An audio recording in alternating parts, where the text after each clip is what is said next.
කවදහරි ඔයාලා හිතලා තියෙනවද කාගෙන්වත් උදව්වක් ගන්න බැරි පාළු පාරක වාහනේ පැච් එකක් ගියොත් එහෙම නැත්නම් ටයර් එක හුලං අඩු වුණොත් මොකද්ද කරන්න කියලා. මේ වීඩියෝ එක ඒ ගැන කතා කරන්නේ. එහෙමනම් මේ වීඩියෝ එකෙන් අපි කතා කරන්නේ ඔයාගේ කාර් එකේ අනිවාර්යයෙන්ම තියෙන්න ඕනේ ගැජට් එකක් ගැන. එහෙනම් වීඩියෝ එකේ අන්තිම වෙනකම් බලන්න. මේ වීඩියෝ එකෙන් ඔයාට ඉගෙන ගන්න දෙයක් තිබුණා නම් වීඩියෝ එකට ලයික් කරන්න, channel එකට subscribe කරන්න, යාළුවොත් එක්ක බෙදා ගන්න. මම හිතනවා ඔයාලා දැනටමත් ඒක ගෙස් කරලා ඇති කියලා. ඒක තමයි කාට අය ඉන්ෆ්ලේට් එක. එහෙම නැත්නම් පෝටබල් කාට අය ඉන්ෆ්ලේට් එක. ඔයාලා හිතන ඇති කාර් එකේ ස්පෙයා වීල් එකක් තියෙන එකට නේ කියලා. ඔව්. ස්පෙයා වීල් එකක් ප්‍රැක්ටිකලි පාවිච්චි කරන්න පුළුවන් වෙලාවලුත් තියෙනවා, බැරි වෙලාවලුත් තියෙනවා. එහෙමනම් අපි මේ වීඩියෝ එකෙන් කාර් එයා ඉන්ෆ්ලේට් එක, එහෙම නැත්නම් කාර් එයා පම්ප් එක, පෝටබල් කාර් එයා පම්ප් එකක් කොහොමද යූස් කරන්නේ? ඒකේ තියෙන ඇඩ්වාන්ටේජස් මොනවද? ඩිස්ඇඩ්වාන්ටේජස් මොනවද? මොන වගේ වෙලාවල් වලදී අපිට ඒක යූස් කරන්න පුළුවන්? කොහොමද යූස් කරන්නේ? ඒ ඔක්කොම ටික මේ වීඩියෝ එකෙන් බලන්න පුළුවන්. හොඳයි. අපි ඉස්සෙල්ලාම කතා කරමු මොකද්ද මේ පෝටබල් කාර් ටයර් ඉන්ෆ්ලේට් එක කියන්නේ කියලා. මේක පොඩි කම්ප්‍රෙෂර් එකක්. මේ කම්ප්‍රෙෂර් එක ටයර්ගේ වැල් එකට කනෙක්ට් කරාම ටයර් එක හුලං වලින් පුරවන්න පුළුවන්. එතකොට ඕක තමයි ටයර් ඉන්ෆ්ලේට් එක කියන්නේ. එතකොට මේකට පවර් ගන්න විදිය අනුව මේක දෙක තුනකට බෙදන්න පුළුවන්. ඒ කියන්නේ අපිට කාර් එකේ කෙලිම පවර් ගන්න පුළුවන්. ඒ කියන්නේ සිගරට් ලයිට් එකකින් එතනින් ඒ පෝට් එකෙන් අපිට කරන්ට් එක ගන්න පුළුවන් 12 වෝල්ට් පවර් එක අරගෙන මේක රන් කරන්න පුළුවන්. අනිත් විදිය තමයි කෙලිම බැටරියට කාර්ගේ බැටරියට බැටරි ක්‍රැම්ප්ස් සෙට් කරලා එතනින් පවර් එක ගන්න පුළුවන්. අනිත් විදිය තමයි රීචාර්ජබල් බැටරි එකක් කියන කෝඩ්ලස් එක. ඕක තමයි ටයිප් 3. ඔය විදි තුනටම අපිට පවර් එක දෙන්න පුළුවන් මේ ඉන්ෆ්ලේට් එකට, එහෙම නැත්නම් කම්ප්‍රෙෂර් එකට. හොඳයි. අපි සරලව බලමු කොහොමද මේ කාර් ඉන්ෆ්ලේට් එක වැඩ කරන්නේ කියලා. එතකොට මේක වැඩ කරන්නේ මේකේ මේන් අයිටම් එක තමයි මෝටර් එකක් තියෙනවා. ඉලෙක්ට්‍රික් මෝටර් එකක්. ඒ මෝටර් එකෙන් පිස්ටන් එකක් ඩ්‍රයිව් කරනවා. ඒ පිස්ටන් එකෙන් වාතය කම්ප්‍රෙස් කරලා ඉවරලා ටයර්ගේ වැල් එක හරහා ටයර් එක ඇතුළට දානවා. ඒත් එක්කම මේකේ ප්‍රෙෂර් සෙන්සර් එකක් තියෙනවා. ඒකෙන් ප්‍රෙෂර් එක මොනිටර් කරනවා. දාලා අපි සෙට් කරන වැලියු එකට ආවට පස්සේ PSI වැලියු එකට ආවට පස්සේ කියන්නේ 35 36 ඔය වගේ ටයර් එකට තියෙන්න ඕනේ පීඩනයක් තියෙනවනේ. අන්න ඒ පීඩනය අපි සෙට් කරාට පස්සේ අර සෙන්සර් එකෙන් මෙෂර් කරලා ඒ වෙලේ කට් ඔෆ් කරනවා. ඔය විදිහට තමයි ඔක වැඩ කරන්නේ. එතකොට මේකෙදි අපිට කරන්න තියෙන්නේ එයා කම්ප්‍රෙසර් එකේ නොසෙල් එක ටයර්ගේ වැල් එකට හයි කරන එකයි කාර් එකේ 12 වෝල්ට් අවුට්ලට් එකට හරි එහෙම නැත්නම් පවර් එක දෙන විදිහට පවර් එක දෙන්නයි අදාළ ප්‍රෙෂර් එක සෙට් කරන්නයි තියෙන්නේ. එතකොට අදාළ ප්‍රෙෂර් එකට ආවට පස්සේ එයා ඔටෝමැටිකලි කට් ඔෆ් වෙනවා. ඊට පස්සේ අපි නොසෙල් එක රිමූව් කරගන්න තියෙනවා.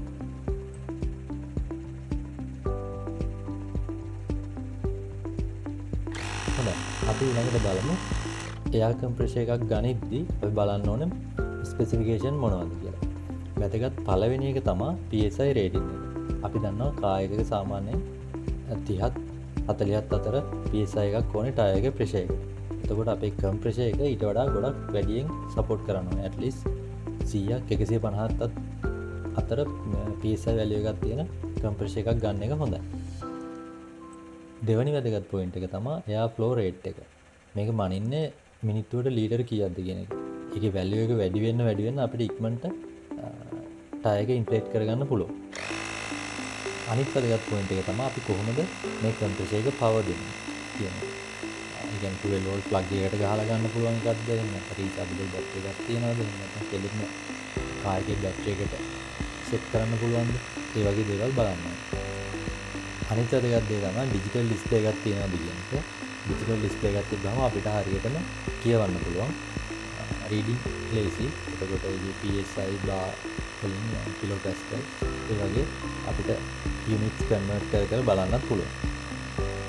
අනිත් එක තමයි ඔය LED එකක් වගේ ලයිට් සෝස් එකක් තියෙනවා නම් ඒකත් ගොඩක් වැලියබල් වෙයි. මොකද මේ රෑට වගේ ඉන්ෆ්ලේට් කරන්න උණු ටයර් එකක. හරි. අපි දැන් ඇඩ්වාන්ටේජස් and ඩිස්ඇඩ්වාන්ටේජස් කතා කරමු. ඇඩ්වාන්ටේජස් තමයි කාලය ඉතුරු වෙනවා.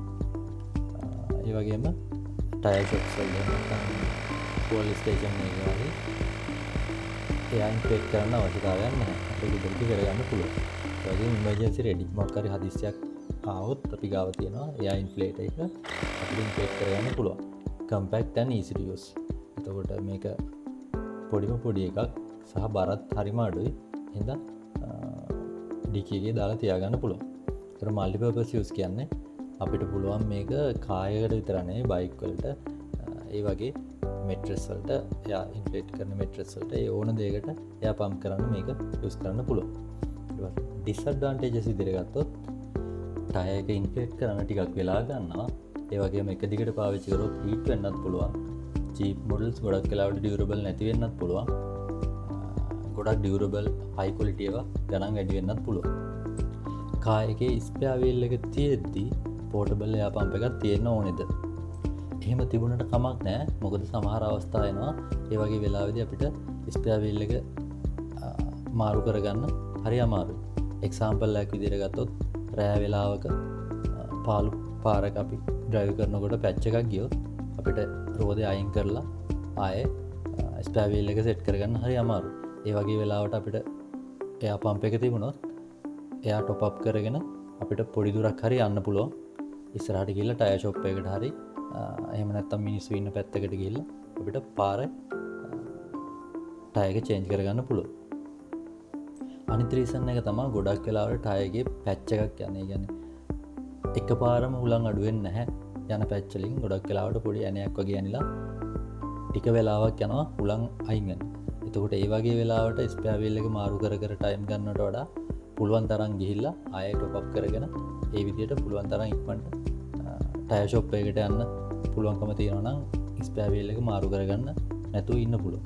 ඒක මාරු කරන එක ටිකක් අමාරු වැඩක්. ජැක් එක ගන්න ඕනේ, ඊට පස්සේ වීල් එක ගලවන්න ඕනේ, ඒකේ බ්‍රේක් හෑන්ඩ් බ්‍රේක් දාන්න ඕනේ.